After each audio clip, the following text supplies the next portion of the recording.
Welcome to How to Pronounce. In today's video, we'll be focusing on a new word that you might find challenging or intriguing. So let's dive into today's word, Desembocan. which means Desembocan is not an English word.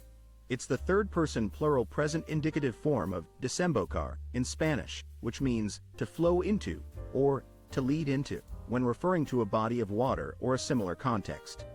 let's say it all together. Desembocan. Desembocan. Desembocan. One more time. Desembocan. Desembocan. Desembocan. Thank you for joining us on this adventure in pronunciation. Remember, language is a journey, not a destination. Keep exploring, experimenting, and expanding your linguistic horizons. We'll see you next time.